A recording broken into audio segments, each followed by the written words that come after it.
Welcome to Straight Up Dog Talk, a new kind of podcast where no topic is off limits. We're bringing in experts and owners to have the conversations we should be having as a dog community. Each week, a new guest will share firsthand experiences, educational resources, or professional guidance to help you learn and grow along with your dog. You won't get one perspective here, you'll get them all, because every dog is different and every owner is too. You can follow along on Instagram, TikTok, and Facebook at Straight Up Dog Talk, or by visiting www.straightupdogtalk.com. Tune in from any of your favorite podcast platforms. Located in San Ramon, California, the Hub by Pack Animals is a gym for dogs. Like humans, dogs need ongoing physical, mental, and social engagement to support their lifelong well-being. The Hub is designed to do just that, using pure positive reinforcement, wellness-focused classes, and an emphasis on behavior. Research shows that supporting our dog's ongoing health supports our health too. If you don't live in the Bay Area but want to tap into the Hub's offerings, check out their virtual expert events and visit their website to learn more about the Hub at home. Visit www.thehubpack.com for more. Welcome to Straight Up Dog Talk. I'm Em, and I'm back again tonight with a very special guest. Her name is Andrea, and she is the founder of Pack Animals. How are you tonight, Andrea? I'm doing great. What has brought you joy today? What has brought me joy today? Oh, man, people don't usually ask me questions like that, so I'm going to have to think about that for a second. I'm seeing the fact that I was able to come home and just relax for a little bit today because it was a rainy day and really kind of just get my bearings before I got to sit down and chat with you, which is also a joy because I always loved talking with you. Tell me what brought you joy today. Well, I love that joy. And it's a question I always like to ask. I feel like it gets to something much deeper and more fun. What brought me joy was having a conversation with someone who has a reactive dog, and she's a member of Pack Animals. And she had told me how before our conversation, she thought she had tried everything. But in talking with me, she realized that there were new things she could try in practicing positive reinforcement. So that definitely that is great. I love that. That I can definitely see how that would bring you joy. I mean, but the climate of the dog training world is always kind of a turbulent one.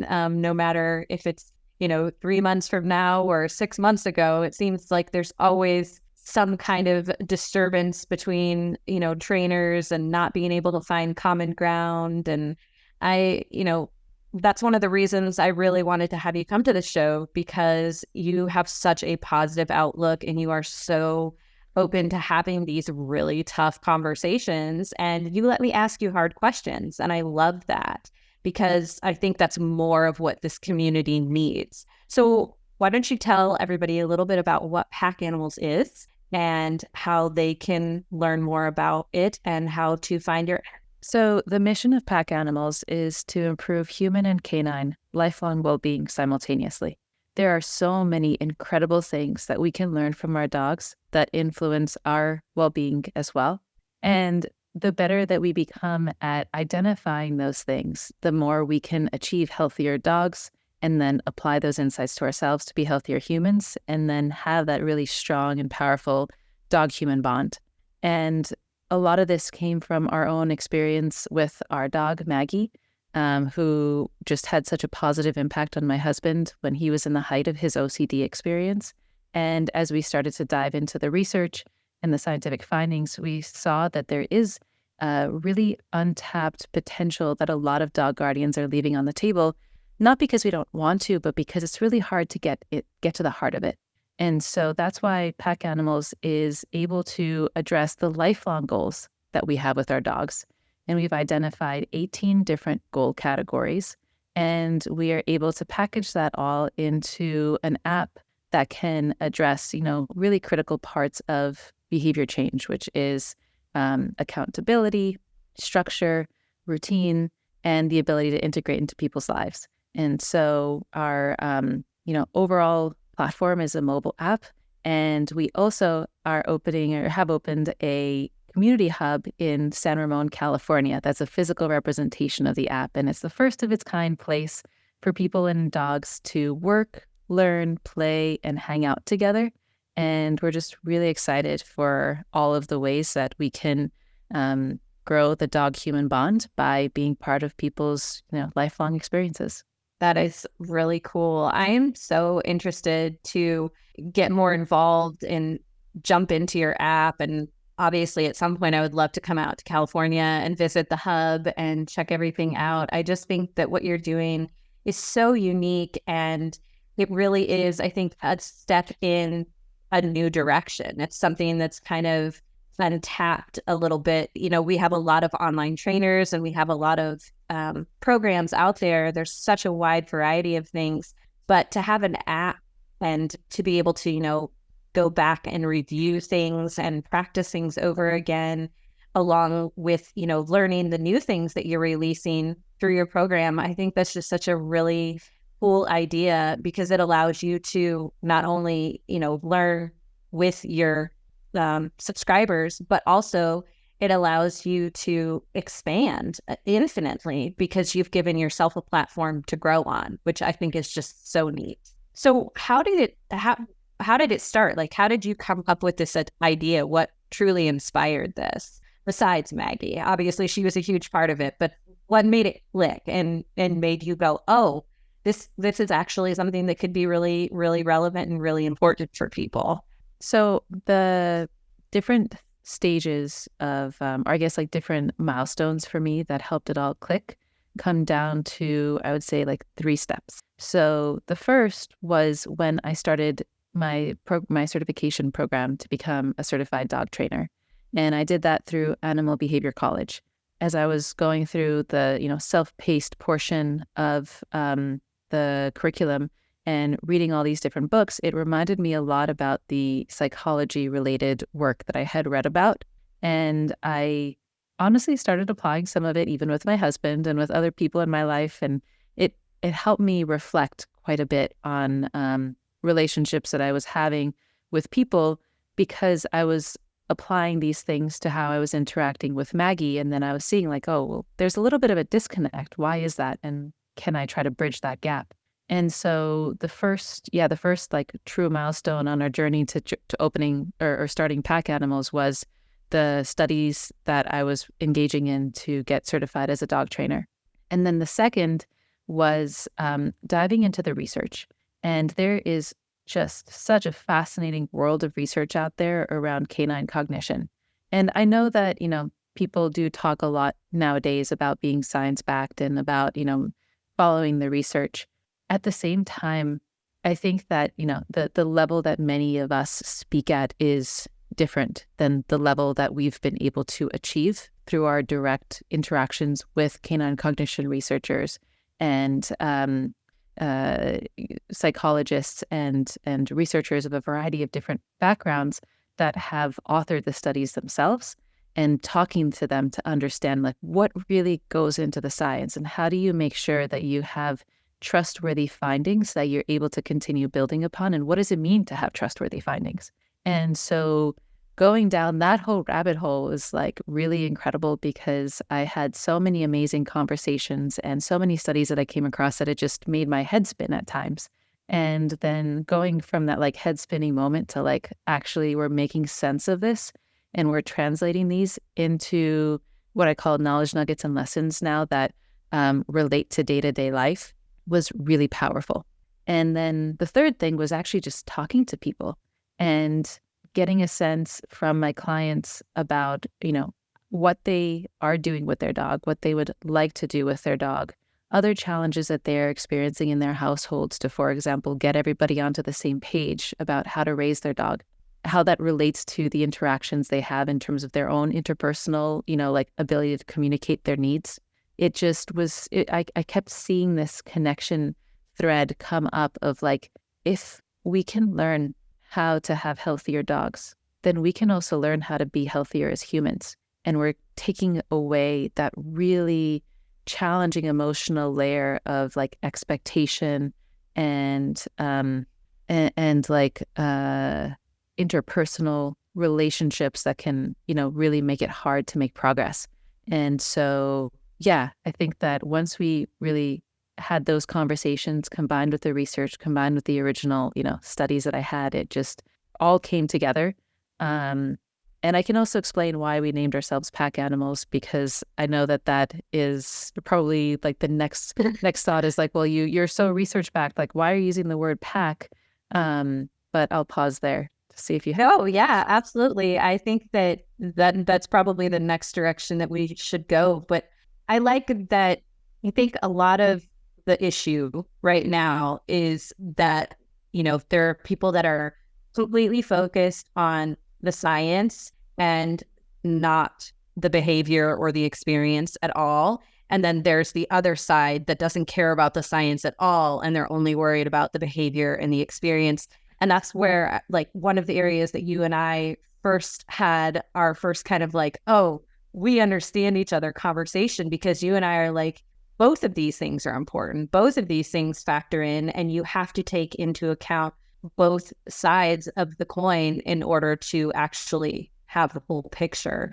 And that's one of the things I love about you, is that you not only are very analytical when you're thinking about things, but you're also very open-minded, and you look for the things that complete the picture. Like, oh, well, if this works for my dog, how could I apply this to myself? How could I make my life better because I've made her life better? And you try to grow the entire picture and the entire environment versus just focusing on the thing that we're trying to fix because that's the thing we're trying to fix. You're actually giving so much more value because you've expanded beyond just the thing. So I think that that's just really incredible that you have that kind of insight and that kind of thought process and that kind of drive to build something that's bigger and better for yourself, but everyone else too. So I just think that's really incredible. Thank you for saying that, because that does speak to one of maybe, I guess, like the fourth part of like how we have put together pack animals is trying to address the fragmentation that exists when it comes to raising a dog. Like the first focus is let's help people raise healthier, more fulfilled dogs, and then help them understand how to apply that to themselves. But by first helping people address, how to have healthier dogs, we need to address that fragmentation that exists and the confusion that's out there across all of the pet professionals and across these different approaches to raising dogs. And I think the most important thing that we can do for pet guardians is to equip them with curiosity. If we help them be curious and learn what questions to ask, then they can approach new information in a way that allows them to learn how to apply it to themselves and what pieces they might want to take. So it's really rare that we know like yes and no, black and white.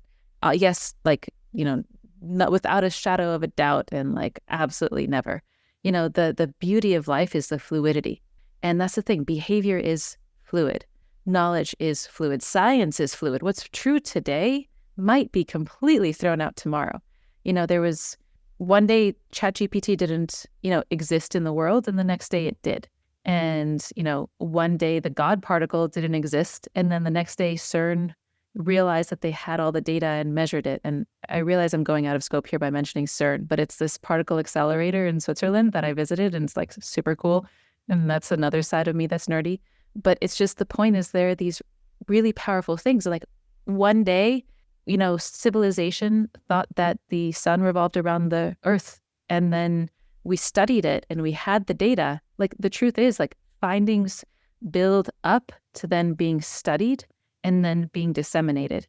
But there is that like pivotal point where it all changes and where we all do have to accept the new way of thinking. And no one is going to say that, the earth that the sun revolves around the earth now. But there are people who still say the earth is flat, right? So like there's the point is that research, the reason why I'm so, excited to be rooted in research and so connected to researchers in terms of what we're representing on our platform is because it speaks to that core principle of teaching people curiosity And it also helps them apply that curiosity to the rest of their care team because, the fragmentation extends to how do you bring together your trainer and your veterinarian and your nutritionist and your own, therapist and your physical therapist and your, financial advisor. And like, there's so many different parts of the puzzle that go into raising a dog and also being human that, it is really cool to bring together. And that is part of what we've done. So I do also say that, when people think about dog training apps, they need to just completely forget it because we are not just a dog training app. We are much more about life skills.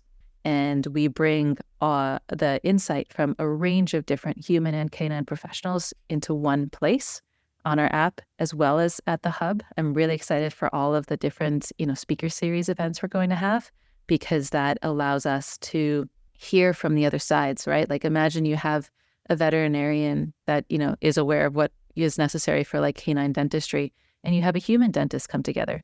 And imagine they're both talking about what it takes to achieve like gum health and how to the impacts of not having that be part of your day-to-day routine of, proper oral hygiene. So I definitely have gotten better at flossing since I put Maggie's toothbrush next to my toothbrush. So it's just like our whole routine now. I love that. I think that, first of all, your point about curiosity, yes, like curious learners, right? If we are not asking questions, we are not evolving. If we are not evolving, we are not learning new things. We are not making things easier for ourselves. We are not making things easier for our dogs. We're not making things easier for the next generation or the ones after that. If we're not curious and okay with being insecure and imperfect, then we don't ever give ourselves the room we need to grow. Curious learning, I think, it's just so important. And approaching our dogs and looking at our dogs as individual and being curious about our dogs as individuals is one of those things that's also so important. And I have learned so much about in the last 2 years. And, learning from different trainers and learning from each other, it's just so important, I think, that we're like speaking these things into existence and we're having these conversations, because if we don't have these conversations, we're not opening up the doorways to be curious. We're not opening up the pathways to create new solutions. And we're certainly not getting rid of the outdated stuff that we don't want to be part of our day-to-day anymore. And, I'm one of those people that, I've said this before on the podcast, I've been working with animals for 30 years. I've used e-collars. I've used prong collars. I've used, pretty much every choke chains, anything that you can name, because that is what the standard operating procedure was. There wasn't a whole lot more education on that. And as a vet tech in Texas, and then, working here in Iowa with animals, it's a lot of farms. It's a lot of, people that don't have pet dogs. They have working dogs. And the way that you engage with those dogs is very different than you engage with pet dogs or service dogs, or even sport dogs that are pet dogs also, that people work with their animals in very different ways. I mean, I can tell you how many times I've been out to farms where the dogs sleep in the barn. They don't go in the house. That's just how it is, because that's what the animals are part of the culture on the farm. They're not part of the culture in the home. So there is a very vast difference in knowledge that's out there. But I think that by having these conversations and putting these episodes of the podcast out there, hopefully we're going to reach some of those people, and then they're going to become curious listeners and curious learners and curious about their dogs and, maybe even the treatment of some of their other animals as well. So, that's kind of the goal. So while we're on like the methodologies and the old systems, let's jump back to your name, because you said that about pack animals and how some people are going to be like, oh, well, why would you name it pack animals? And that's so outdated and we don't use that dominance theory word anymore. And language is really important, and a word can mean more than one thing. And I think that what you guys did here is really important. So I would like you to share, why did you name your business Pack Animal? Yes. I do, just for one moment, want to say that on the topic of like dogs having different cultures, right there for anyone who does listen to it, who has dogs that are of a variety of different backgrounds and lived experiences, it still is a matter of being curious and the being aware of like what labels we apply to our dogs and what expectations we set of them. Regardless of what the labels are, there are certain base needs that are consistent no matter what. And that actually segues really well into why we called ourselves pack animals. So a pack is and always has been a family unit. The history of, the term pack and it being appropriated to alpha theory and dominance is something I'll address in a moment as I talk a bit about the history of that and the studies that were done and how it was really taken out of context and what we can learn from that to try to, again, be curious so that we decrease the risk of that happening again in the future. But we can all agree that when you see a dog, like dogs and humans are meant to be together. Humans are dogs' ecological niche. That's a term that our advisor, Dr. Ellen Furlong, used in her book, Decoding Dogs. So the ecological niche of a dog is a human. Whether you're talking about the dogs in our homes, whether you're talking about feral dogs, the point is that dogs domesticated and they domesticated to be with us. And so when you think about a pack, the pack concept comes down to a human and a dog together. That dog might also have other species in the same household that they live with, right? Like we've got cats and dogs living in the same house. We've got cats, dogs, and birds living in the house, but still the core unit of a pack is a human and a dog. And so we called ourselves pack animals to do our part rewriting the definition of what a pack is and bring it back to that core point that a pack is a social structure of a family unit. The word pack is not a bad word. How it was taken out of context, that is the bad part. And that is something that at the same time happens just because as humans, we try to, absorb information, apply our own understanding, and then someone else applies their understanding on top of ours. And it ends up becoming this whole domino effect that just runs away. And the better we become at recognizing that and being curious about the original source, the better we become at also understanding and minimizing the risk of a runaway train. And so, yes, I have been come at pretty directly by lots of different people, including in the positive reinforcement community, that say that, the word pack is a bad word and that if I were researched, then I would know I would know not to use it. And I try to take a deep breath to center myself. I have asked, what response do you expect from me? Because if we're positive reinforcement trainers, then we do so because we understand what kinds of reactions we're expecting from our inputs. And then I've tried to, be factual, but the point is that we can bring people to the table by using a word like pack and like pack animals that will encourage discourse and conversation from people across the range and allow us to come together and be curious. And not everyone's going to be ready to come together, but I'm ready.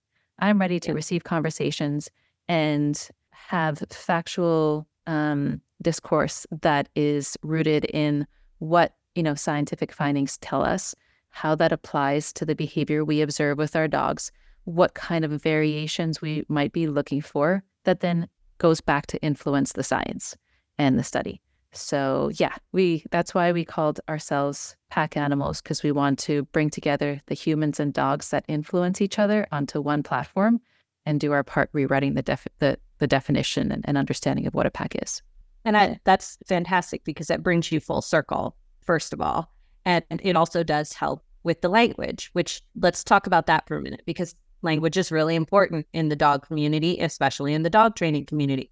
And there are words that tip people over the edge. And I'm going to drop 3 of them right now, and we can talk about them because these are 3 words that I think we need to desensitize people to, and we need to change the definitions of. The first one is reactive. The second one is balance. And the third one is muzzle. Reactive does not mean that your dog is bad. Reactive does not mean negative. Reactive means there was a reaction that happened because something else happened. So, I talked about this a bit on my stories a while back, and I gave a few different examples.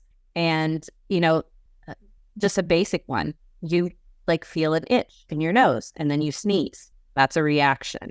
You are having a conversation with someone and they say something really nice to you and you reach over and you give them a hug. That is a reaction. You get into an argument with someone and you end up stomping out of the room. That is a reaction. Now, how do we define those as good or bad? Are any of those good or bad, or are they all just something that happened because of what previously happened? And the thing that happened, the stimulus, is not necessarily a good or bad thing either. It's just something that happens out of the ordinary. And I think that assigning negative connotations to words is not helpful to anyone, because you come in and you say, my dog is reactive. Well, I'm sorry, but you just opened a whole can of worms, because how many different ways can your dog be reactive?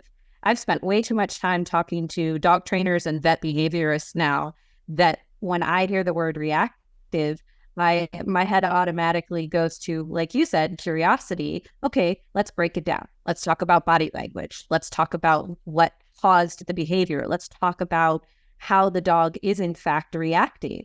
And instead of automatically assuming that it's a negative thing, think about all of the things that your dog does that are reactive to positive things that you do.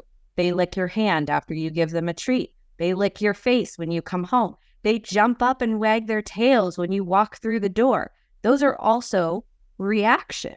And those are reactions. So your dog can be reactive in multiple ways, just like you as a human can be reactive in multiple ways. So I feel like reactive is a word that needs to change in our community. Same with balance.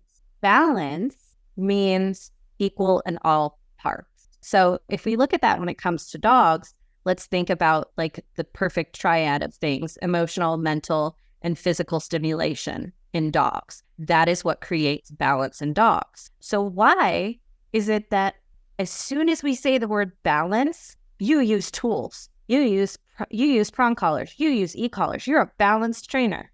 I never said that. I'm a balanced trainer in that I fulfill my dog's needs, not because I use a prong collar or an e-collar, which I do anymore. Previously, yes, but that doesn't make me any less of a balanced trainer because I'm fulfilling the needs of my dog. And then the last one, muzzle, has such just a negative association with it. But I have seen this post going around on Instagram so much, and it just cracks me up. And I love that these people are doing this. And it's a dog, and he has this big, huge red muzzle on, and it has little bedazzled jewels all over it, and it's really pretty and shiny. And then this dog has this big red cape on, and it says, I'm going to swear, so just be prepared for that. We don't usually swear on this show, but it says, I'm not mean, I'm not bad, I just eat shit. That is hilarious, first of all, but that sucks that they have to go to the level putting a cape on their dog that says that he eats poop, because everybody's like, oh, your dog has a muzzle on. That's bad. Is your dog going to hurt my dog? Don't take your dog's muzzle off. Why do all of these things evoke such a negative emotion when they don't necessarily have to be negative? How do you feel about that? I agree with all three words. I'll start with muzzle first. Okay. I 100% agree with you that muzzles are very useful. And I think that it is important for us all to actually teach our dogs cooperative care skills that include muzzle training. And that's important because you never know what might end up happening that gets your dog to the point where they are potentially in pain. They are potentially unaware of their body movements. These are kind of extreme traumas that might happen, right? We never know what might end up happening with our dogs. And the best thing we can do for them is proactively prepare them for a variety of these different situations. And these kinds of skills to prepare them will also be fantastic bonding opportunities. And these are things we are representing on pack animals. There's one member who her account is My Herding Duo, and she reached out to me because her dogs they're really wonderful, and she's done a lot to work with them. And she just said she just feels like they're in between. It's like they have enough context and like education with her and a really strong bond with her. But there is some like anxiousness, and she's really wanting to just address that. But it's not the level of them having like vocalized reactions, to your point. And we'll get to the reaction in a moment, or reactivity. But they're just kind of like aware, and she's very in tune with them and recognizes that they have this like level of alertness that she just wants to help manage before it could potentially grow into something greater. So she reached out, and we had a fantastic, like experience with it. And she's very happy with her ability to read their cues and achieve that goal. And so now like we're moving on to talking about cooperative care. And I had reached out to her and I was like, how do your dogs do with these variety of different things that you may never need, but are helpful for you to be preparing them with? And muzzle is one of them. So I agree with you that it is important for us as a society to start to recognize that as more dogs come out into our day-to-day culture, that there are many different reasons to use different things. And a muzzle does not mean a bad dog. A muzzle means a dog that the guardian doesn't want being able to open their mouth for whatever reason, in a way that they're able to like consume or approach things. And so, yes, I agree with you that a muzzle has room to change. And the more we can be curious about it, the better we can become as a society, at also helping dog guardians not feel shame for trying to do what's best for their dog. I think the second word, balanced, I think that one's going to be a bit harder. Because I will say that Ellen and I have had this conversation in terms of the word dominance.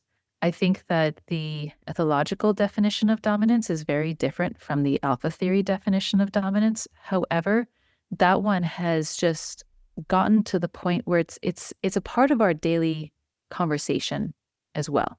Like that's the difference. Like the term pack is not part of our daily conversation in the way that other words like dominance is.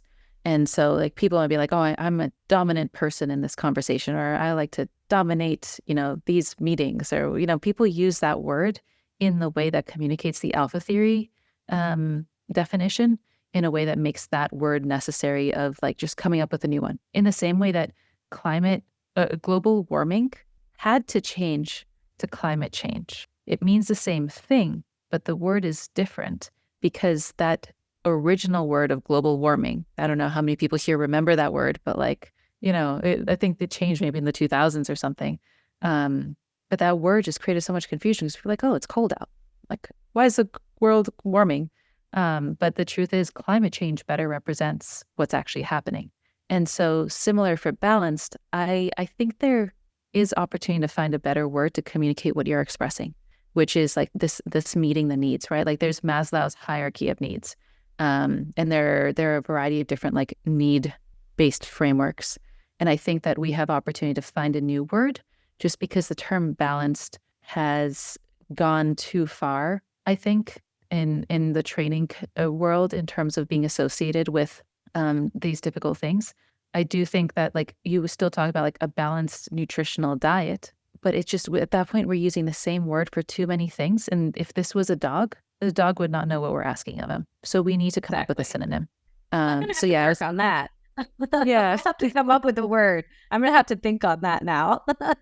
And then for reactive, that's actually something that Dr. Wailani Sung, she's a veterinary behaviorist and she's an advisor as well of ours that we've had like really great conversations with. And she's communicated at, I think it was the Aggression in Dogs conference. She talked about how she does not use the word, like she is cautious in using certain labels. So the word reactive, I agree with you, is not a bad word. And a dog that is reacting, like all the explanation, all the examples you gave of like a dog that's licking you is reacting to something. But in that case, you're happy with it. And so just the way that the word reactive has been associated with a bad thing, I would say the reason why is because what we are observing a reaction to be is a bark or a lunge or some kind of apparent offensive aggression, even if it isn't truly that. And so for that, we can think about like, well, what is it that makes people so unhappy with barking? Like, have you heard people, clients of yours, or even, people that you know with the dog be like, oh, I want a dog that doesn't bark? Yes. It's like one of the number one things is barking. But barking doesn't bother me. See, and that's why I guess I'm totally different, because I would prefer that my dog bark, because if someone approaches my house or breaks into my house that I don't know, I want my dog to vocalize. I want my dog to bark. I want my dog to say, no, you're not supposed to be here, especially if or not paying attention, because that gives me a little bit of a warning to, hey, something's happening, versus someone has broken in and burglarized my house and my dog didn't care and nobody made a sound. I've seen so many reels on Instagram and TikTok that are joking about that exact same thing. It's like my dog letting the person burglarize my house because they gave him a chicken nugget or whatever. And I'm just like, it would not be my dog. It would not be my dog, because dogs need to bark. That's part of their natural instinct and part of like a mental and emotional stimulation for them. So why repress that? I don't understand that. So yeah, your point. The same thing. It's a reaction. It is a reaction, and there are many like valuable uses of it in terms of protective measures. There also are valuable uses just in general day-to-day life, because if we think about why would a dog react, meaning why would a dog vocalize, and then why would a dog lunge or go towards something?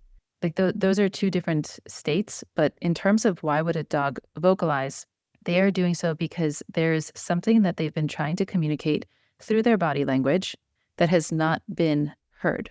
And so if I was sitting next to, for example, if I was sitting next to someone on the subway in New York City and they were like pushing up against me, and if I was like pushing away, or if I was shifting my body weight forward to kind of like get away from them in the seat, and if they continued nudging towards me, at some point I'd be like, dude, back off. And I'd be justified, right? Mm-hmm. And so like I was trying to give cues that like, hey, I'm not comfortable.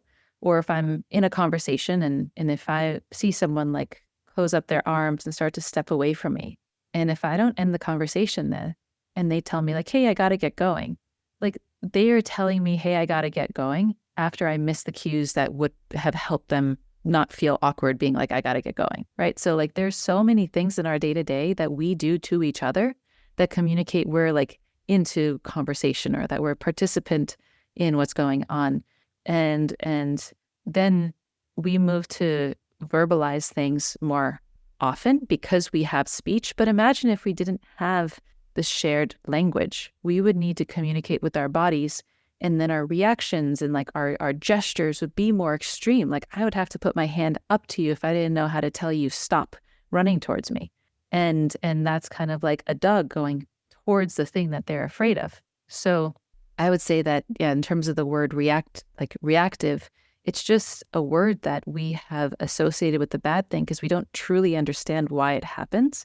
And we assign frustration to dogs communicating and trying to express themselves, which honestly I'm not surprised by, because as much of a society as we are that's like open to people's different needs, like the truth is the stats show that people do not feel like their mental health is where it should be.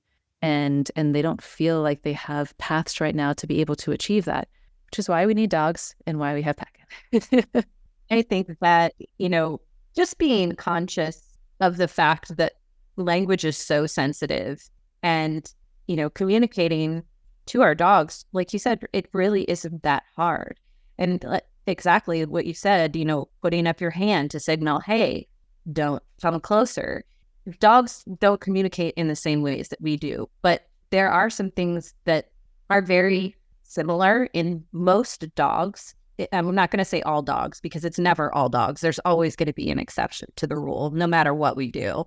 And but ears and tails are so easy to read. And I think that educating people on how to read dog body language is a huge part of what, as trainers, we should be doing, because no one ever taught me. No one ever taught me that at all. That was never, even when I was a vet tech, that was not a discussion that was ever in any of my education, any of my experience, in the training field for practice and all that kind of stuff.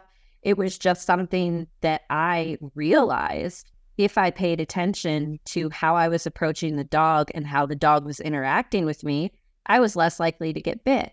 I can tell you, I've been bit by more cats than I have by dogs. Cats are just way more uncomfortable at the vet's office than dogs are. I mean, dogs are definitely uncomfortable too, but cats they do not like being displaced at all. So that's a very different, vibe as far as, the reactive beings. But dogs are generally a lot more accepting and a lot more willing. And there are dogs that are definitely more fearful.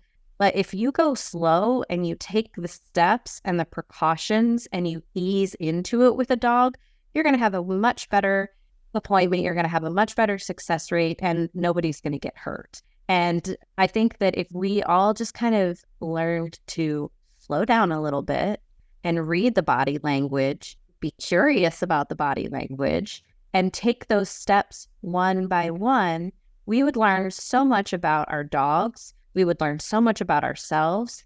And then we would be able to reflect back and look at society and go, oh, so many things make so much sense now.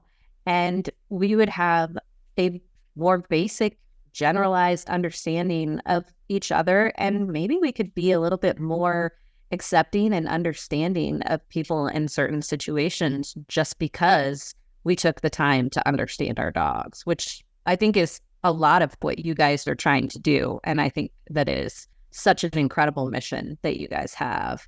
Yeah, that unlock is just going to bring me so much joy. And it also makes the difference between just simply having a dog and having the life-changing experience of having a dog. And I also know that, especially people listening to this, they love their, especially people who are listening to this, they love their dogs. And they do want to give them fulfilling lives. It can just sometimes be challenging figuring out how to tap into that in a way that is approachable and not, cost prohibitive. I think that to your point of, ears, I would say that the variations in our dog's appearance and like how they communicate physically in their body language is still can be paralleled to humans, right? Imagine if I went to an East Asian country and I was meeting people for the first time. Would I extend my hand for a handshake or would I bow?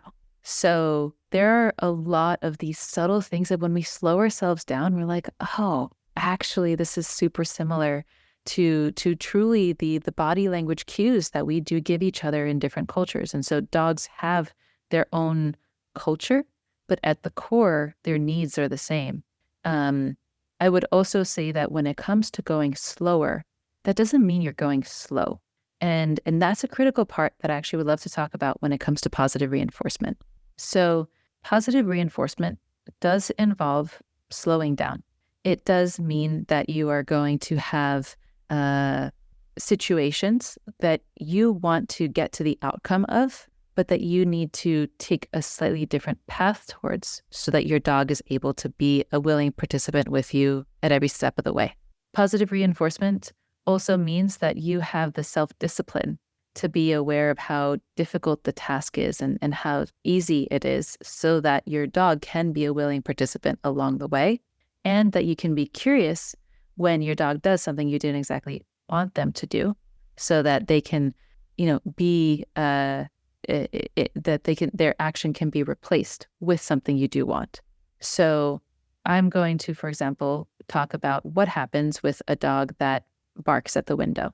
And so for a dog that barks at the window, which I've actually done this with several members already, you want to first help them understand what you would like them to do instead of barking. And then you want to decrease their need to even go to bark. But at the same time, like you said, they might bark and it might be helpful. Like there's some people who live in places where it's like, I want my dog having access to the window. I just want them to then be able to calm back down quickly. And so for someone who has a dog that barks at the window, the steps that I would take to break it down are to say, okay, I'm assuming that you have something at the window that your dog is able to get onto, or they're able to look out a door and able to see outside. Well, you're going to have them with a leash on, because a leash helps you just simply have a connection. You're never going to tug on the leash. You're just going to use it as a guide to help them move with you. But the main thing that you're going to teach them to do is to follow your body movement and ask them to do something else that is more rewarding to them than the fear of barking or the reward of barking. Because it is rewarding to bark and have a scary person or a dog leave. So your dog is on leash, and you bring them towards, let's say, the door or window, and then you call them back away to you for a game of touch. And so touch is where you have a treat in each hand, and they touch your hand, they get the treat. They touch your other hand, they get the treat. You can build up to having your dog touch your right hand, your left hand, your right hand, your left hand, your right hand 10 feet away, your left hand 5 feet away, and then you reward. Like, that is when it gets super fun and a really great exercise too. But what you see here is you've replaced the dog's barking with the dog playing with you, and that allows you to decrease how long they are barking for, and that also allows you to decrease how long they're getting riled up for. So in that example, you're going a bit slower in the sense that you're not just simply expecting your dog to stop barking. You're helping them learn what else you'd like them to do. But that doesn't mean you're just going slow and like, oh my God, I have to like cover up the windows and never let my dog see out the window. It's more, I'm going to help my dog learn what I'd like them to do when that happens to them. Yeah, and giving our dogs options is so important. And, I've learned like our big trigger time of the day is 3:30, because that's when the school bus comes by and all the kids get off the bus. And that was a huge ordeal for us. So I just used another method, which is extinction. And we go outside and we play in the backyard. So instead of him being able to have access to the window, we're just doing something else, which is highly rewarding to him because it's his ball and he gets to be out in the yard and he gets to play fetch. And he's not even thinking about what's going on or what time of day it is because he's doing something totally different. So same thing, different options. And I think that's what's really cool about positive reinforcement is that there are so many ways you can switch it up and it can be fun. And I really do like touch a lot. We've actually been teaching touch. Fitz and I have been working on it together recently, and we do it as a fist bump. So I do it like I'm giving him a fist bump and he boops me with his nose. So that's our fun way to play touch, because a lot of people do like the flat hand for touch, but he thinks that for him means stay. So he gets confused and he doesn't understand that he's supposed to touch. So I changed the hand signal cue to a fist and then he just boops it. So again, mixing things up and changing things based on, what you've taught your dog and how your dog responds to things. So I think it's just really cool how flexible you can be if you're open to learning that there are other options. Yes. I love the synonym effectively is what you've introduced there. You have a use for the open hand. So then you introduce, the fist bump instead, and he's able to learn what that cue means. And yeah, the visual indications are really fascinating. It also speaks to the vast dictionary that dogs can learn. And there are so many studies that parallel human, like toddler and canine learning, which, speaks to, how do they learn in terms of visual cues, in terms of verbal cues. And it's really interesting when you break it down to just be open-minded and also recognize that in the nature versus nurture conversation, like nurture is a large part of it. So I would just love for all of us to recognize that statement, oh, that's just how he is, or that's how she is, like, doesn't need to be, because the way we nurture. We don't like to be labeled. Why would we label our dogs? And also, hand cues, it's effectively sign language. That's another language entirely. So if you're giving verbal cues or you're giving visual cues or you're giving both, I mean, that's another language in itself as well, because you're doing more than one thing, which is my message always, is that you can always be doing multiple things, and words can mean multiple things. And if you look at the whole picture, you're always going to see different things. You just have to be open-minded enough to do it. We are just about to run out of time. So first of all, I'm going to ask you if you will please come back so that we can continue this conversation. And second of all, is there anything else that you would really like to point on tonight before we go? Well, yes, absolutely. I would love to come back. Clearly, there are so many other things that we can talk about. The thing that I would love to leave people with is an understanding of what positive reinforcement is.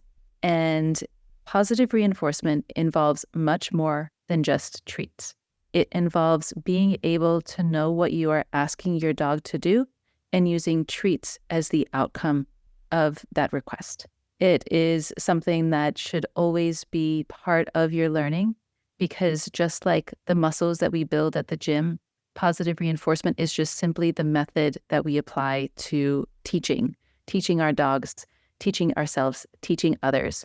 Reinforcement is a core part of learning, and it has been scientifically studied to be a very successful method. And we are able to successfully move dogs and humans to change their behavior by addressing their core needs and by setting them up to be able to perform the behavior we want. Positive reinforcement does also have boundaries. So if a dog or human is doing something that you don't want them to do, you just simply ask them to do something else. And that's where the self-discipline comes in. And that's where the curiosity about, well, what is it that we were truly asking? And why was it not possible in this situation comes in. The better we become at asking those questions for our dogs, the better we'll become asking those questions for ourselves and dropping labels. And I strongly believe that by learning how to teach our dogs in this way, we will also become much kinder, more empathetic, more open-minded people who are open to having conversations, such as the conversations that I'm happy to be having about why we call ourselves pack animals and the mission that we're driving towards.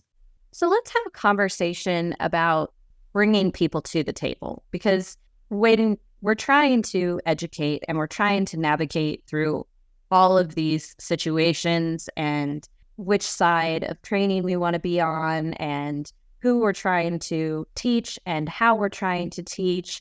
I think that it's really important to talk about, how can we be neutral? How can we be positive? How can we be engaging and still help people understand how significant these conversations are? I think that when we think about these conversations, it's important for pet professionals to recognize that we are talking to each other. We're very rarely talking to the pet guardians. When the pet guardians hear the debates and arguments and frustrations that we experience, we're confusing them. And it's important for us to educate them, but it's also important for us to be aware of the confusion we might be, inflicting upon them. And the last thing any of us want is for pet guardians to feel like they can't take action because they're so confused and they don't know where to start. So that would be my first answer, is like, we need to be aware of how our debates are influencing the people we're all ultimately trying to help. I agree with that. And I also think that terminology is like a huge barrier too, because as trainers and professionals, we throw around a lot of big words, not just in the training field, in the veterinary field, in the pet sitting field, in the grooming field. We throw around these terms that our clients don't have any idea what we're talking about. And we need to be able to break those things down and use words that are approachable and easily understood, and don't make them feel like we're judging them because they're not on the same level as we are. Because of course they're not on the same level as we are. They're coming to us for help. So we shouldn't make them feel ashamed or judged for asking for help. So how do we change the language to make it easier for, people to understand? I think it starts with helping people understand, like, what is it they're ultimately trying to drive to? And let me use more precise language here.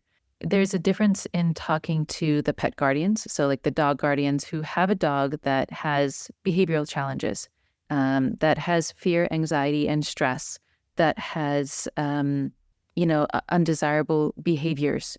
and undesirable to the human, but it ultimately is impacting the human.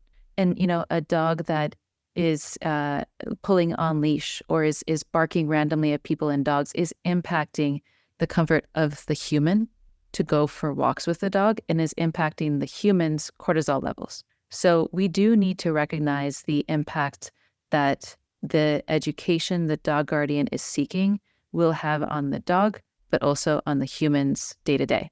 And so we want to help people understand why they are even wanting to take action and why it's critical that they take action. If someone doesn't help their dog that has fear, anxiety, and stress, or vocalizes frequently on walks, right, like reactivity, then we are going to put that dog at an increased risk of relinquishment to a shelter, increased risk of diseases as a result of chronic stress, and increased risk of inability to go to the veterinarian due to having these behaviors that make it hard to be evaluated by the veterinary staff. When it comes to how we speak to each other as pet professionals to try to continue moving the industry forward, it's really important that we understand what we are ultimately trying to achieve. And I would hope that we put, our finances and our businesses to a certain extent into the back seat when we're having these conversations, because what matters most is that we have intellectual conversation that is rooted in mutual understanding, curiosity, and an openness to be knowledgeable. Actually, we came up with our PAC values. Our PAC values are proactive, accountable, compassionate, and knowledgeable. And I guess maybe in a way, as pet professionals, we should approach each other with those 4 values to try to have these hard conversations. We also need to remember that we've all had different experiences. None of us has ever met the same owner. None of us has never met the same dog. We've certainly never met the same combination of owner and dog. And I think that while we all have similarities and we can understand each other on a level that's, acceptable or understandable or palatable, that we cannot ever speak to anybody else's experience. And if we're being rude to each other on social media, or we're attacking each other on social media, or we're just causing animosity on social media, we have to remember that our potential clients are watching our interactions, and our potential clients are making decisions about us based on those interactions. And I think that if we could just kind of take a step back and realize that there is a whole range of, positive reinforcement all the way over to abusive methods, and try to find a way to segue into conversations like you and I are having, where we understand we don't want to be on the abusive side of it, but we also are advocating for our dogs in a way that is medically necessary and not shaming people for that. Well, when it comes to the medically necessary side, I think that human medicine and canine medicine has come a long way when it comes to understanding the impact of pharmaceuticals. There are situational medications, and honestly, like my husband, for his OCD, he takes medication. The medication allowed him to practice his cognitive behavioral therapy in a way that allowed him to make progress. And when he goes a couple of days without taking medication, I can see the change in him. And so why would we deprive our dogs of the opportunity to live a more, neutral, able to handle the world kind of life? So when it comes to, medication, I think that there is a much bigger conversation to be had, with a veterinary behaviorist, for example, on the topic of how the presence of such medications have assisted dogs and the range of perspectives on that. But I think that what you were also saying is that we don't have insight into each other's experiences. And that is really powerful, because no human brain is able to comprehend all information at all times and be aware of all of the changes that are existing. That's why it's so important for us with different backgrounds to just always be open to thought and to see where there's a visual that Ellen told us about where it's like you think about where the pebbles stack up.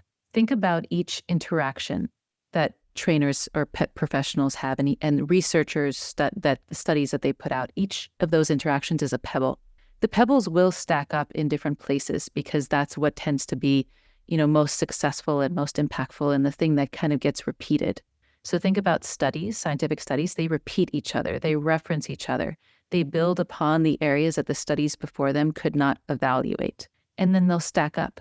But at some point, some finding might come along that just completely obliterates those pebbles and starts a brand new stack. And that's why all of us are so critically important to making sense of this world, which is relatively new. If you think about what we expect of our dogs, it's all relatively new, but there are certain baseline consistencies that we should all agree upon in terms of welfare and well-being.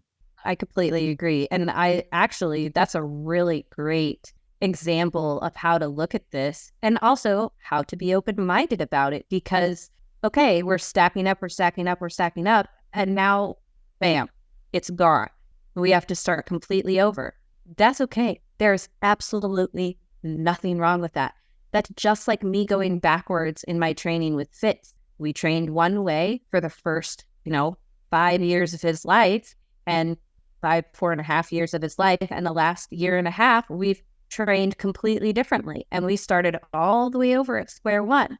It didn't take away some of the things that he had learned, like sit and down or place, but the methods in which we use to get to those behaviors is now totally different.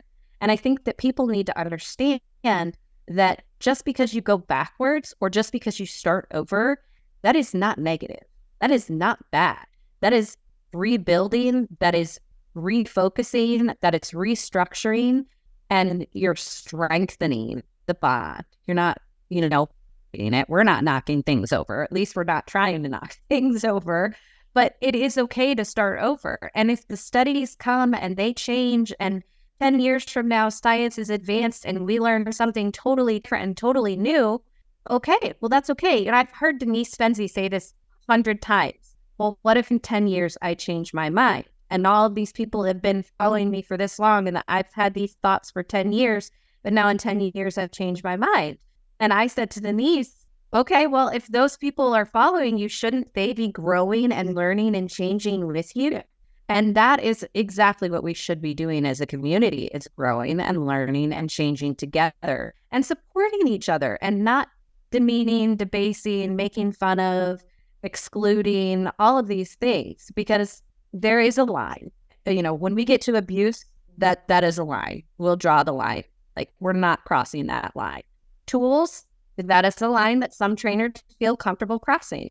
It's not a line that I feel comfortable crossing anymore. I know it's not a line that you're comfortable crossing, but there are trainers out there who are comfortable crossing it. And there are dogs out there with proper modification and behavior medications that may no longer need those things, but they may need to start on those things in order to work backwards. Again, not bad, in order to work backwards into more positive reinforcement methods because they started somewhere different because of a situation, because of an incident, because of a mental illness that was finally properly addressed. And now it can move forward into success. And I think that is something that people need to understand, is that there are always going to be options and you can always move forward into good. You can always move, forward into bad. It doesn't matter what you're trying to do as long as you know in your mind what your intent is. So if you're trying to refocus and you're trying to rebuild and you want to move into more positive methods, start tomorrow. Start today. You can do it at any point in time. And we need to be more open and less judgmental and not excluding people from learning and being part of these discussions and, not feeling like they can't say, hey, I made a mistake, or hey, I don't know what I'm doing. Because when we do that, we turn people away. And now we have a dog that's attacking another dog in a dog park. Or we have somebody that's let their dog off leash that's running around the park and, marking on people or attacking small children or whatever it is. But they're afraid to ask for help because they're afraid they're going to be judged. They're afraid they're going to be made fun of. They're afraid they're going to be demeaned. And they're afraid that somebody's going to say, I can't help you. And we need to change the whole culture around that, I think. I would view the shutting down of people's like ability to ask questions as the equivalent of shutting down a growling dog. Both are incredibly dangerous. If we make people, if we make people feel like they cannot ask a question, then they are going to either do nothing, which is learned helplessness, or they are going to escalate because they feel that's what they have to do to be heard. Neither of those is a healthy state. It's not, we would never want to put a dog in a position where they are just frozen and can't be supported or needing to escalate. And that's why we always say that growling is such an important body language indicator to always pay attention to and never punish. So that's the first thing that came to mind to me as you were talking here, is like to shut people down and not be open to having conversations is to punish growling. The second thing that came to mind for me was visual. If you look at how the Earth moves through the solar system, we never ever go back to the same exact spot. We are spiraling through the solar system because it is expanding. If our solar system is expanding and we're never in the same spot, then why would we expect ourselves to always be in the same spot? Wow. That's a powerful statement. It's a really cool visual. It's a really cool visual, but it's a really powerful statement too. I mean, we put all of these pressures on ourselves and on our dogs, and we expect, these perfections out of ourselves and our dogs, like I said, on a day-to-day basis. And sometimes we regress and sometimes we progress. And if we are setting this strict regimen of where we're supposed to be all of the time, how are we supposed to be flexible? How are we supposed to grow? How are we supposed to learn from our mistakes? Yes. How are we supposed to learn from our successes? I mean, yeah, that's wow. That's an incredible way to look at it. And if we look at it in that way, where like we are always moving and our position in the universe and in the solar system is always evolving, then that can like just visually stick with us as like, okay, well, how am I growing? There are certain boundaries of information that are available to us today. There are three things that are always influencing us: time, available information, and our ability to process that information in the time that we have to take action. The boundaries and available information we have will put away certain things. There's certain beliefs that we used to hold true that are no longer true, right? Like we used to think that the sun revolved around the earth. That is not something we talk about anymore. I think that there are ways that in the dog training community, we are going to see that kind of shift happen. So the other thing that came to mind for me is, as you were mentioning, how like sometimes people do have to go back to using certain tools such as e-collars, prong collars, choke chains to support their dogs.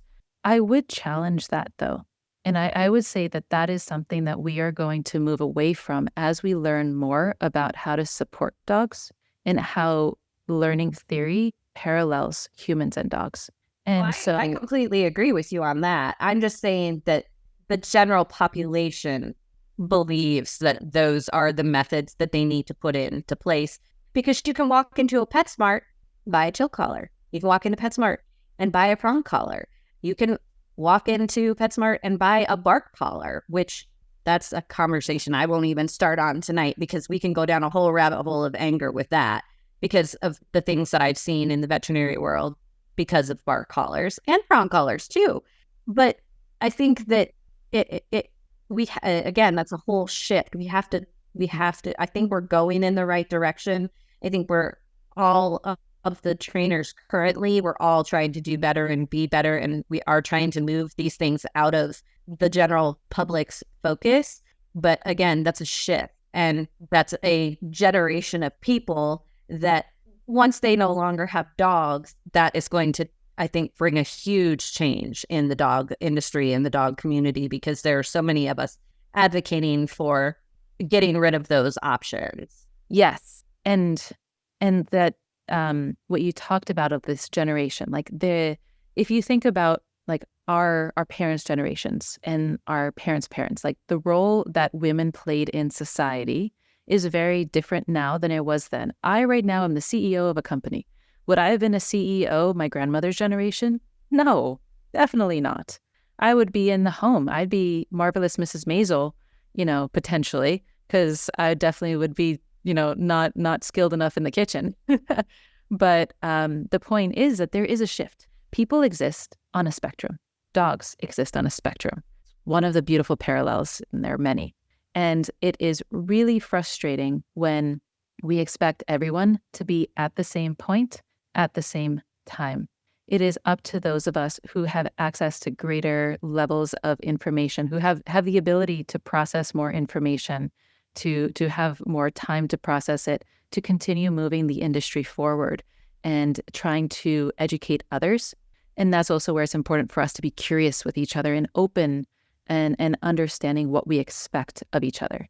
I think that one of the greatest challenges, though, when it comes to social media and the prevalence of information and misinformation is how stuff can spiral out of control because we just pile on to each other.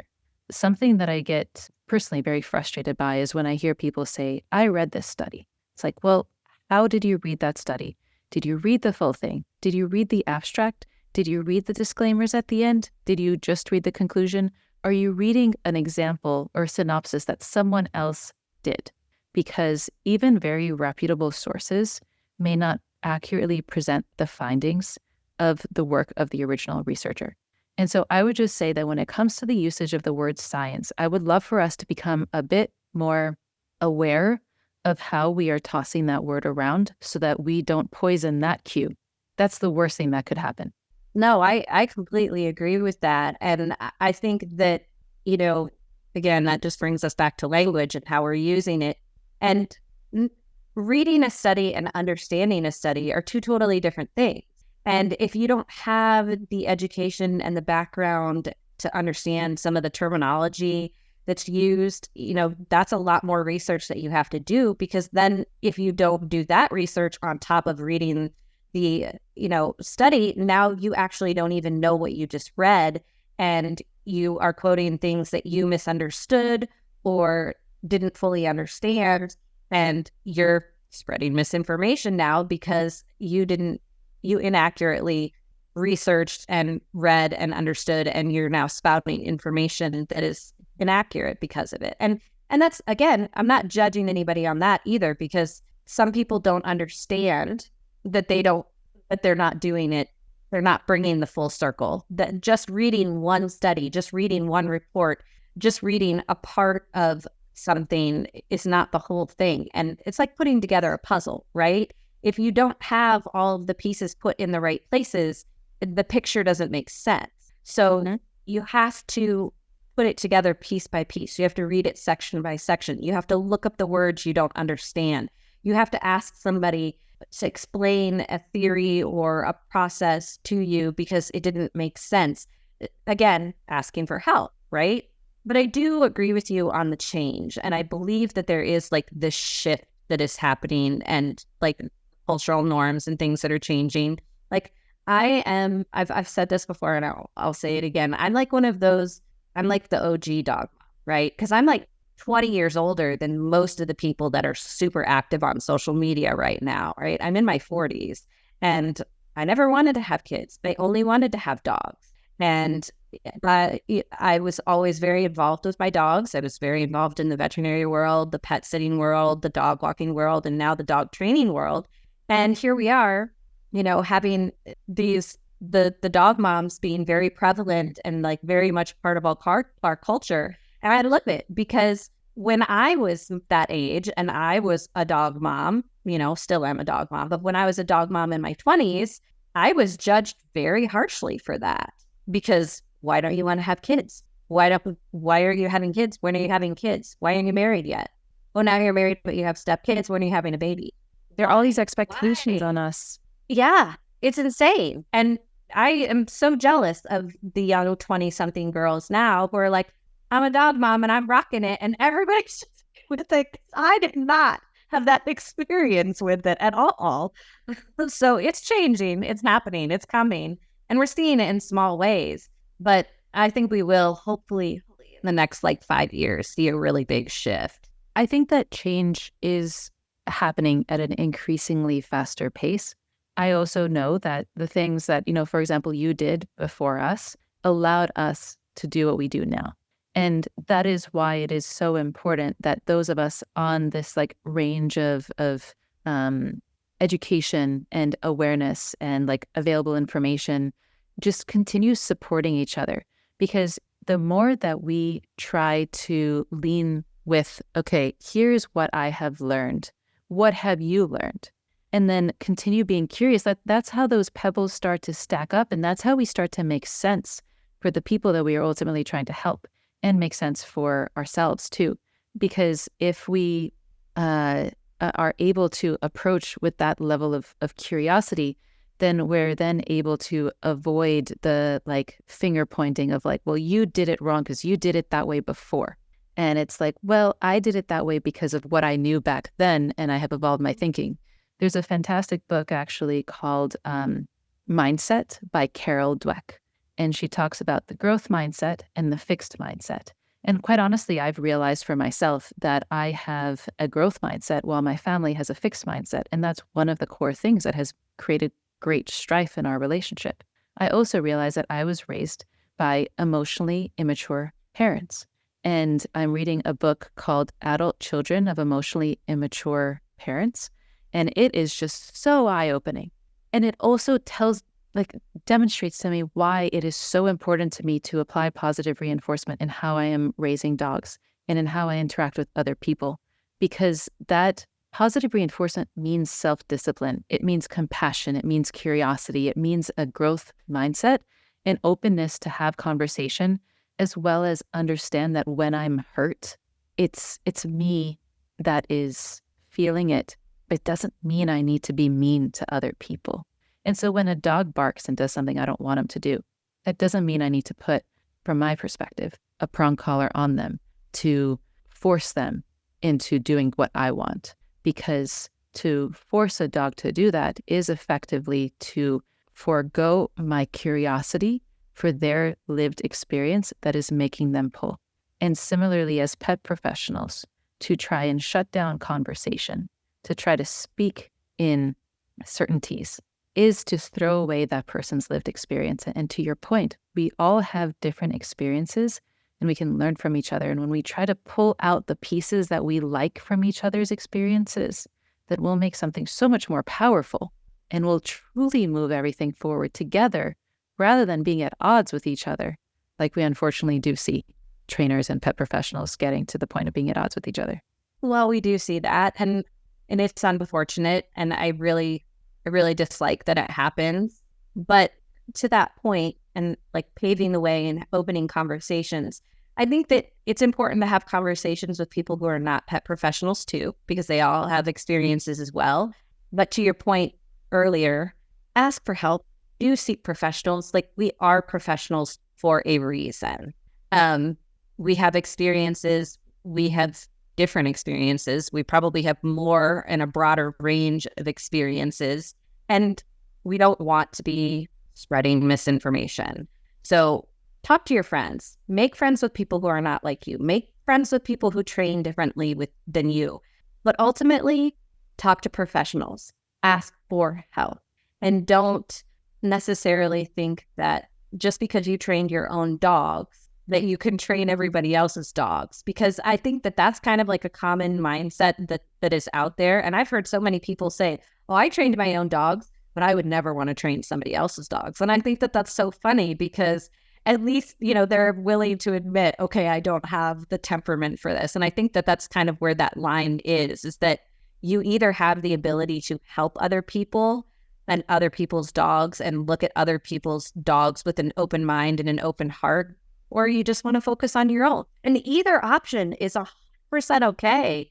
Just be careful how you're presenting it on social media, especially, because that's where we come into the candy coating and everything looking perfect and this dog being staged, and then not breaking down the 113 steps to get to that stage and that presentation with the candy coat polish on top of it. And I really think that if we could break down some of those barriers and get rid of that misinformation in the middle and jump to asking professionals for help and professionals being open to that, that is where like all of that gray area would go away, and we would have a more diverse, open, growing, curious, intuitive, and understanding climate for people to exist in. That right there is actually so powerful, what you said, because I think what you pointed at is the responsibility that we have as pet professionals to be real and to show what really goes into the steps of building up. And it's unfortunate that social media rewards us for things that actually are not necessarily in the benefit of the people we're trying to serve. You're actually speaking to also something that like I've observed and I've done a couple of times, which was like I recorded a video of like a screen recording of a reel that I would see on social media that people would post, that trainers would post of a dog that's like perfectly well behaved. And then I'd be like, do you see what they're using? And in these cases, the dog was on a shock collar, but it was hidden. And so it's like, okay, if you're hiding the thing you're using to try to get the dog to do what you're doing, then there's a reason you're hiding it. And so if you didn't feel like you had to hide it, then you'd have it in plain sight. But no, it's like hidden. Or I've seen a new kind now that it's instead of having like the large communicators that, you know, might be in your hand or around your neck, now there's a finger ring. So it's basically a button that goes on your ring and you press the button. And I saw this really cute golden retriever that I was like, I'm pretty sure I see a shock collar on that dog. And then I was like, wait, I see a ring. What is that ring? That looks like it's like a technology connected thing. And I Google lensed it. And yeah, so the thing is like, if these devices are needing to become so clandestine, then that means that there's something we're not wanting to show, right? So it just makes me wonder, like, if it's not wanted to be shown, then like, what is it truly that you're trying to express in showing how well behaved your dog is?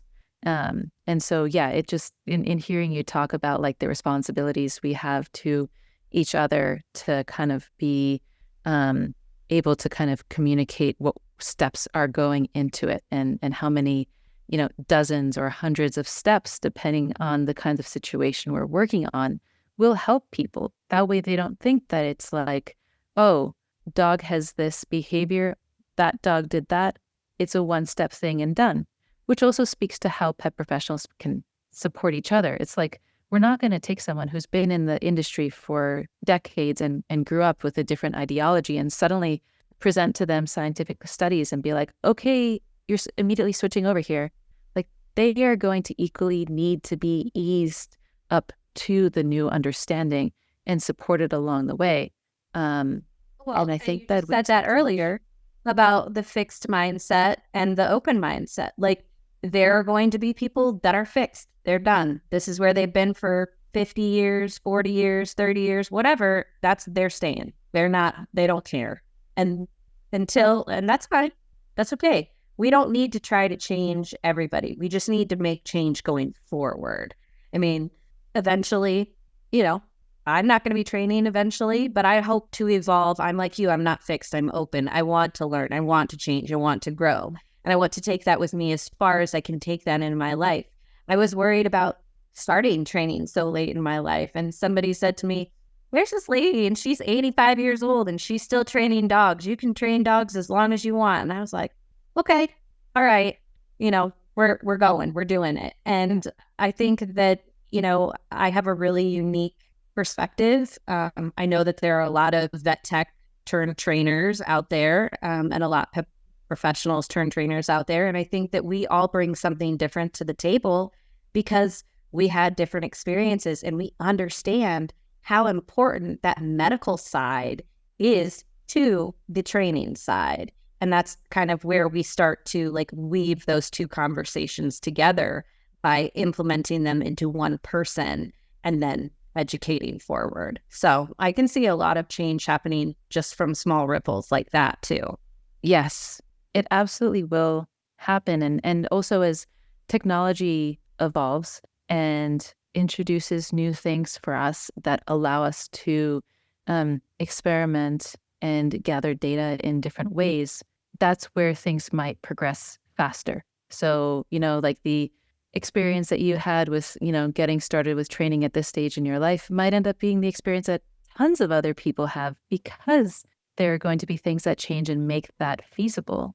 I also think it's important to recognize that with humans and with dogs, learning theory tells us that there's no age that's truly too late to start learning something new. The only thing that varies is whether you have to unlearn behaviors to learn the new ones. And so if we have to unlearn behaviors, then that's where we just have to start smaller. And that's also where, again, with positive reinforcement, it's just, can I go far over short distances? Like, I don't need to go, for example, for a 1.5 mile walk over like a physically traveled 1.5 mile distance with a dog that is fearful, anxious, or stressed and tends to react to stimuli. I can do laps with that dog and I can go far over those short distances and achieve a decreased cortisol level outing with them that will then have a ripple effect in other areas of life. And I think that if as trainers, we try to kind of come to the table with the curiosity of like, what would it take for me to be able to achieve XYZ outcome if these tools did not exist? Or what would it take for me to achieve XYZ outcome with this new level of information that I've just learned? And that like, what would it take question, I think will help us all come together in a way that has been a bit challenging so far and has pitted us against each other in a way that hasn't really helped anyone. Like, honestly, it's like, what would it take for me to have a productive conversation with a trainer who approaches teaching dogs in a very different way than I would? Like, it would take having baseline agreements of what we both need in order to have a healthy conversation. It would take outlining the different topics that we want to talk about. It would take providing each other with the information and reference points that we base our beliefs off of. And it would take it would take us setting limited time periods for our conversations. Because if we come together and we talk for like 2 hours, it's going to get heated. It needs to be limited in time, just like training with dogs, so that we can maintain our arousal levels and like our self-discipline and not deplete our energy so fast, so quickly that we end up throwing everything out the window. No, I completely agree. I think that, we're still working on finding those common grounds. And I think that there are more and more people that are moving from like the extremes towards the middle, which I really like this new trend where it's been called relationship-based training. I really like that a lot because you can pull in people from force-free, you can pull in people from balanced, and you can just kind of all meet in the middle because now it's about your interaction with the dog. It's about the bond with the dog. It's about making both sides of the leash happy, and it's about educating both sides of the leash. And I think that we're slowly moving towards that area where we're using positive reinforcement, we're using less tools, we're open to medications if our dogs need it, we're thinking about nutrition, we're thinking about mental health, we're thinking about all of these things for ourselves and for our dogs, and we're trying to implement them. And I think that as long as the majority of us is trying to do better, it'll be easier for us to have those hard conversations and help people shift into this more positive, open-minded approach into better results with our dogs and less judgment against each other. Yes, that is the core of growth and the core of science. It makes us scientists in our everyday lives because we are approaching with the curiosity and the open-mindedness and the growth-mindedness mindset that allows us to continue moving forward rather than expecting very clear answers in every situation that we live in. Yeah, 100%. I think that It's incredible that we can have conversations like this, you and I, especially. I mean, you guys are getting an extra long episode tonight, which is pretty cool, because we are having this conversation that has gotten so deep that we just didn't want to keep not having it. So I think that this episode is a perfect example of showing two people who don't think exactly the same. We're not exactly on the same page. We have a little bit different purview, but we're close enough that now look at how many things we've built upon in this conversation together that we're going to give people ideas and are going to give people options to think about. And maybe people are going to ask for help because of this episode. Or maybe somebody's going to say yes to getting that medication for their dog. Or maybe somebody's going to go, oh, I didn't know that there was a way to back my dog off of a prong collar with positive reinforcement and try a different method. Emily did it with Fitz. Let's see if we can do it with, Harry and JoJo. Like, let's go. Like, that's the whole mission here, is to be having these conversations and saying, I did it wrong. I did it completely wrong. And what works for me, is not going to work for everybody else. And that's okay. If you want to use the e-collar and the prong collar, we are not going to judge you. We're going to educate you, but we're not going to judge you. And that's where, like, we need to make that distinction, because it's your choice. It's your dog. It's your choice, and whatever you're comfortable with. But I got to the point where I wasn't comfortable putting the e-collar on him anymore. It made me feel bad, even if it wasn't turned on. I want him to look at me and be excited to interact with me because he's excited to interact with me, not because I'm forcing him to interact with me. And I think that is kind of where that distinction gets muddied up a little bit. It's because people are like, well, but my dog only listens when they have the e-collar or the prong collar on. Well, have you tried this? Have you tried this? Have you tried this? Have you tried this? Because everything I learned in my apprenticeship with Jerry, and now my apprenticeship with Madison, and my apprenticeship under Jamie, these are all that I have learned new things from all three of them. And I'm learning things from you. So it's like, if we're doing this and we're talking and we're learning things from each other, now I've come up with new ways that work for me. You've come up with new ways that work for you, and we've inspired each other. And I think that is the whole point, right? We want to inspire each other to do better, and we want to have better relationships with our dogs. And I think that is exactly the only thing that matters in this whole discussion. It's the relationship with the dogs. And we need to advocate for ourselves. We always need to advocate for ourselves. And it's okay for us to take a break and take a minute.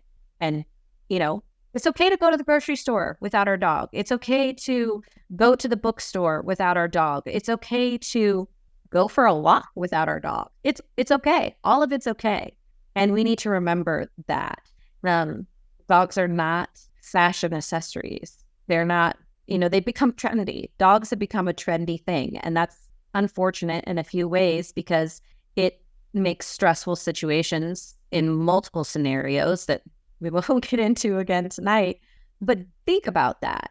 Think about taking time for yourself. Thinking about giving your dog a minute. I mean, when I leave my 13 years old, Fitz is 6. He's hyper. He's got energy. I want him to leave his brother alone. So he goes in a kennel and everybody gets quiet time.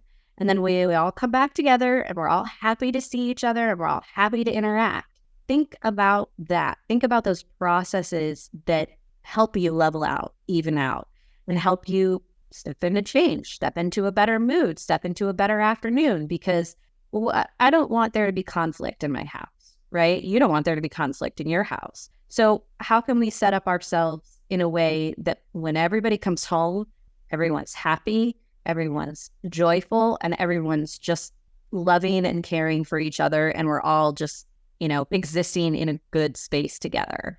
And if we're thinking about every person and every dog that's involved in those scenarios, we're setting ourselves up for success in a totally different way that factors in everything. So I think that, what you're doing is just, it's such a great way to look at things. And I think that, like I said, tying in everything that I've learned from everyone and then now learning from you too, it's just really changed my purview on things. And that's why, like you said, educate yourselves. Go out there, be curious, ask questions, look into, if you're interested in studies, read studies, but ask questions, find the answers, have arguments. Don't yell at each other, be mean to each other, but learn, get out there, figure it out, do better. That's all we can ask is that, I hope that this episode promotes some change. I hope it inspires some people because we covered a lot of topics tonight and we got really deep, which was really actually kind of awesome because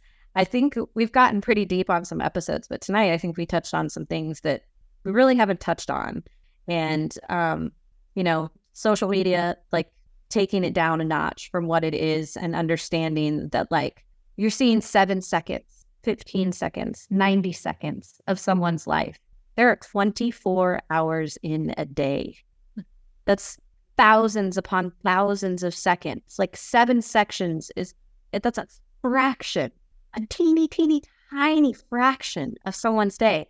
Yeah, and depending on how they edited it, how they cut it, when they filmed it, did they take this one from yesterday and 3 days ago and put them together and make it look like one whole thing? Or did they not edit it and they just, posted it and you got to see the whole thing? That's what I'm trying to do. I'm trying to post more content where you see all of the mess ups. You see Fitz didn't jump over the chair the way that I wanted him to. He went under it instead. And you see me laughing because we're learning. And it's kind of fun if you just let them learn from their mistakes. And, I would rather somebody laugh and say, okay, let's try again, than scold me and scorn me and try to light a fire under me because I did it wrong the first time. Well, that right there is that power of what positive reinforcement is.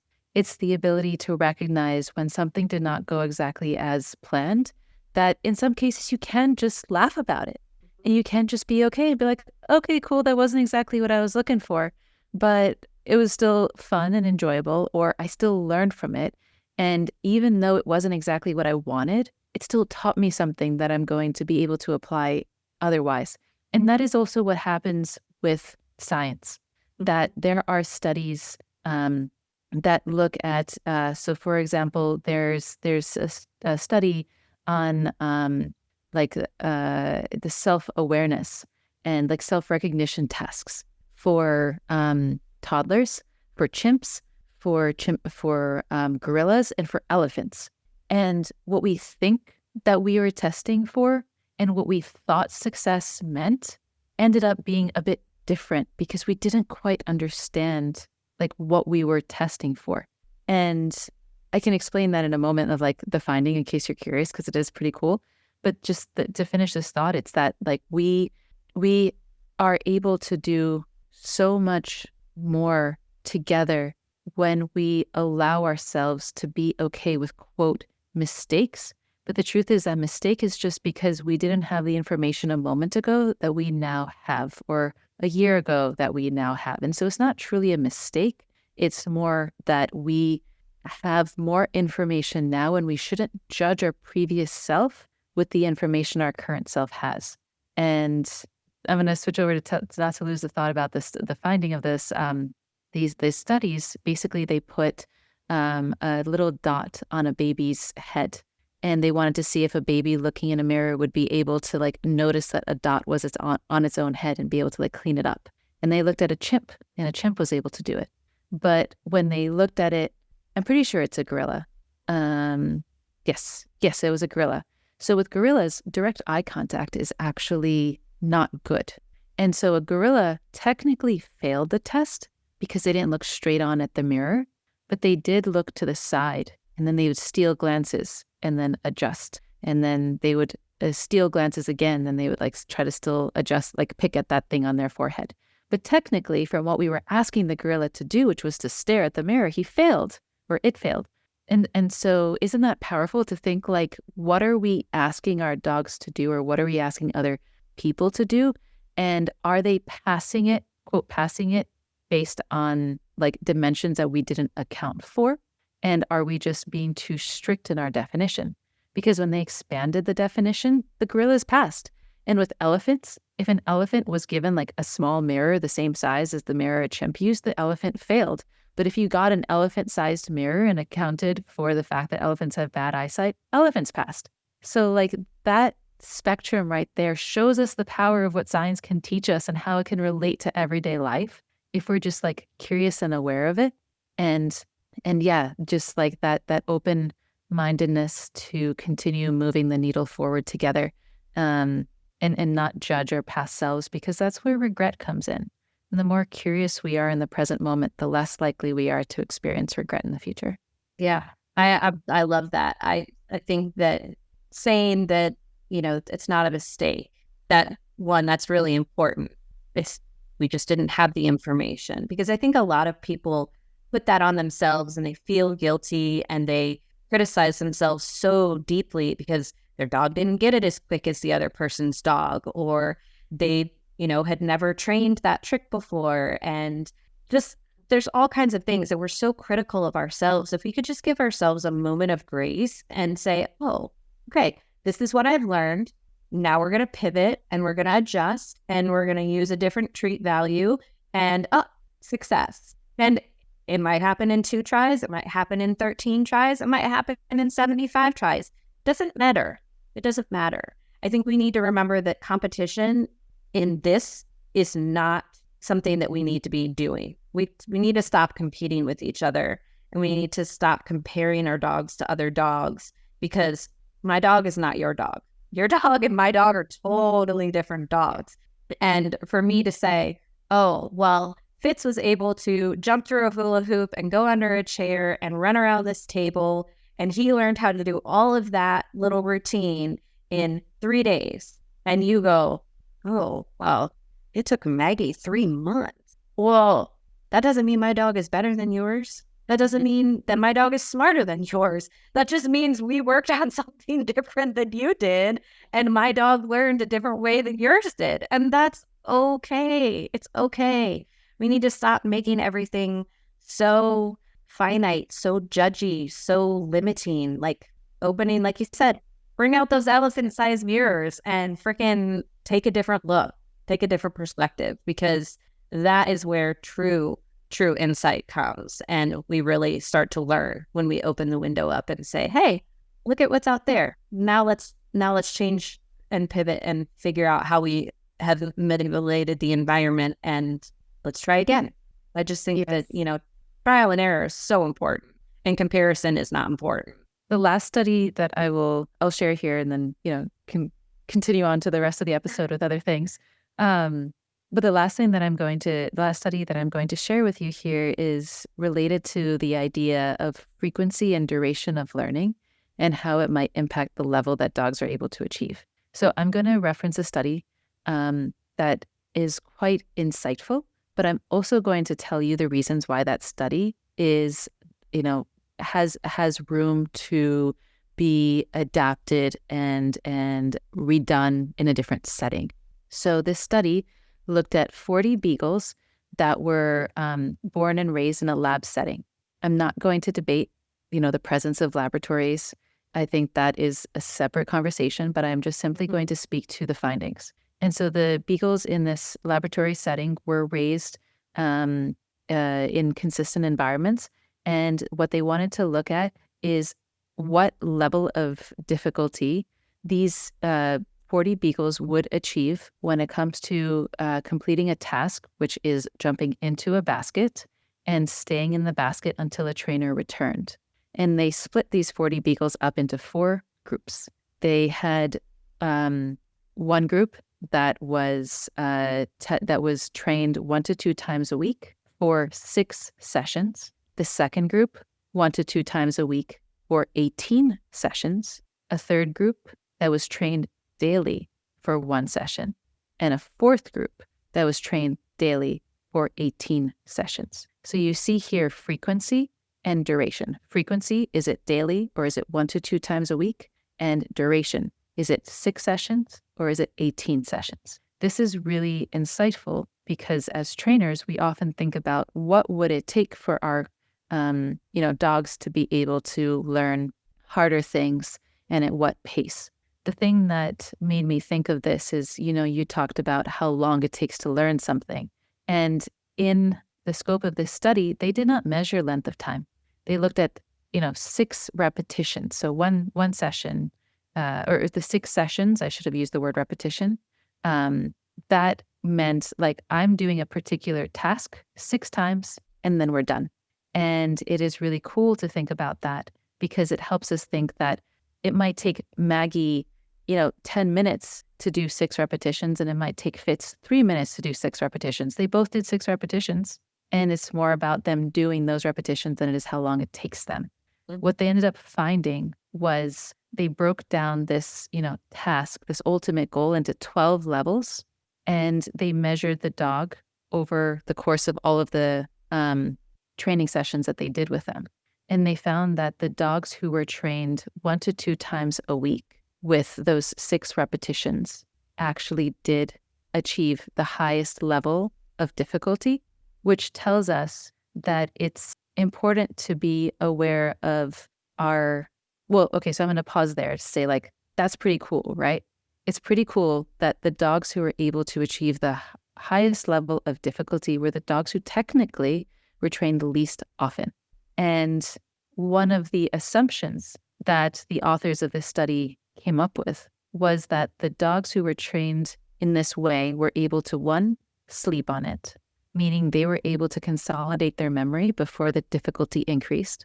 And 2, they were able to maintain their motivation and the precision of each repetition.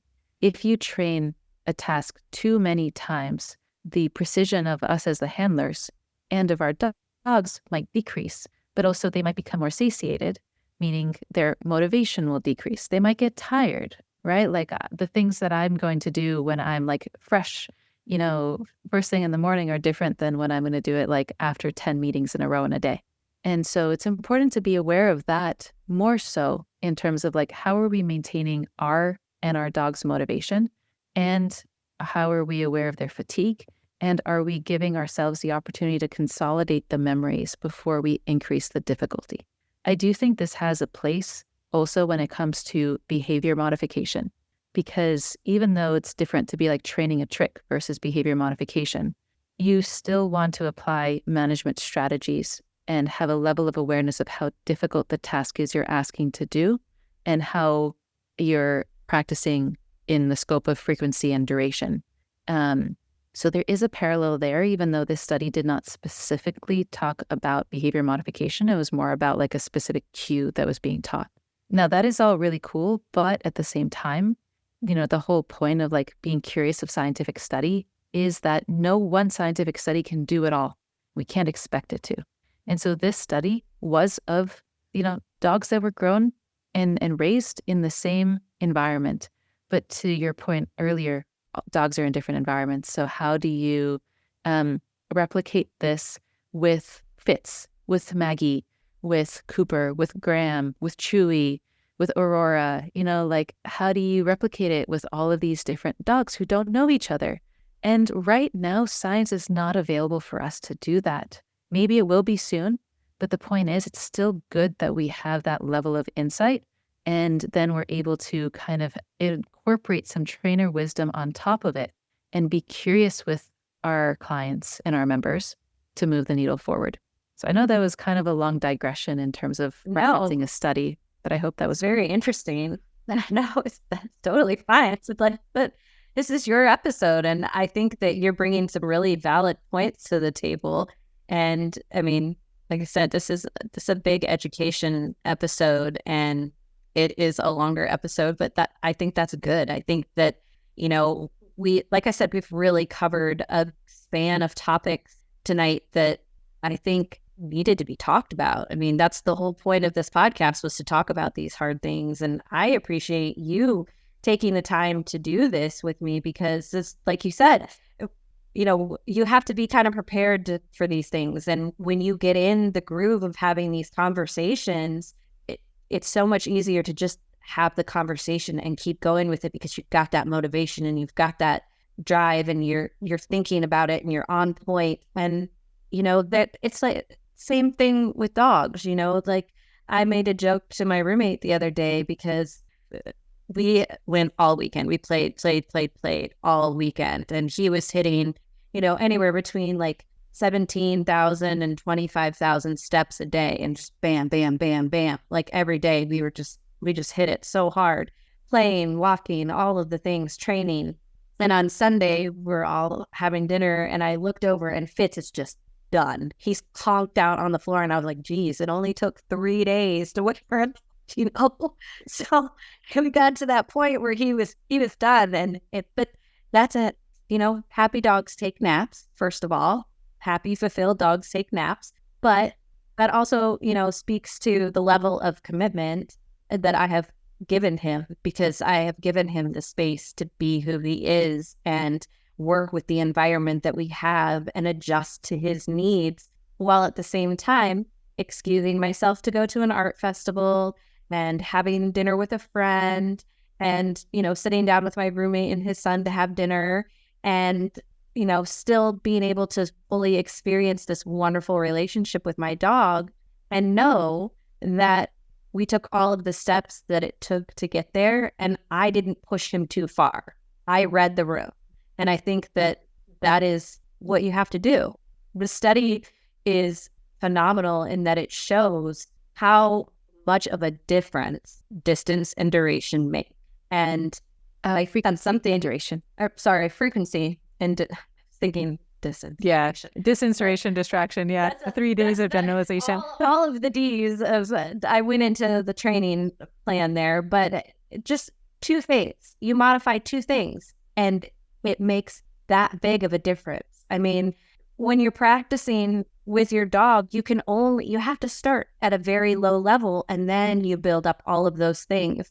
And showing that in a study just shows that, like, if you are working towards something and you have a goal in mind and you experiment, you're being curious, you're dialing it up, you're dialing it down, you're making different choices, and you're changing the curriculum, but you're keeping one thing stable, that is how you figure out where your baseline is. And then you just move forward. And as long as you are reading the room properly, you're reading the body language, you understand that the window is open this session, and there might be cars driving by, and now we're practicing, you know, how many repetitions we can get in and how long we can stay in this place, or whatever it is that you're working on.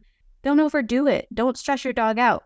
Keep it short, keep it simple, and don't try to do too many things at once, because when you start doing that, you start throwing everything in the kitchen sink in, now you're just confusing your dog even more. So I think that learning to go at the dog's pace, learning to make sure that your dog understands the pace, and making sure that you do have those resets and those breaks and the play times and the sleep times and the eat times and everything in between, so that everybody is focused and ready to go. And that's how you get where you want to go. That's how you do it. I mean, you have to put in the time and the dedication and the repetition. And for every time you mess up, do it 2 more times the right way, and it'll turn out okay. Just give yourself grace and take time, and make sure that you are factoring in all of the important things and not just some of them. Because if you're not looking at the whole picture with your elephant mirror, you're not gonna find the success rate or the skill level that you want to accomplish, because you're not just taking a minute to take it all in. And I think that that's probably the best advice. Take it all in. Take it all in, evaluate your situation, and pivot based on what your dog needs. And stop comparing yourself to everybody else, because that doesn't matter. It doesn't matter. Well said. Wow. This has been incredible. I know that this was a long episode, guys. I know this is like a 2-hour episode, and I am really thankful that you guys stuck with it and that you heard us out. And I would really love if we could start a discussion, either on one of the platforms, Instagram, TikTok, maybe on the post for this episode. We make the announcement and I put the post with the video that Andrea provides me. Let's do a discussion in the topics. If you guys want to go back to yesterday's post and comment, ask questions, say what you thought about the episode. If it inspired you and it changed something in your routine, if it brought you joy, if it made you think about something differently, if it made you think about how you're going to present on Instagram differently, or it changed your mind about a training method. We want to know. Dump them in the comments. Let's have some conversations. Follow Pack Animals, join their app, and get to know Andrea better, because she's a fantastic person and I'm so lucky to call her a friend. And thank you so much again for being here tonight. And we will see you guys next week on Straight Up Dog Talk.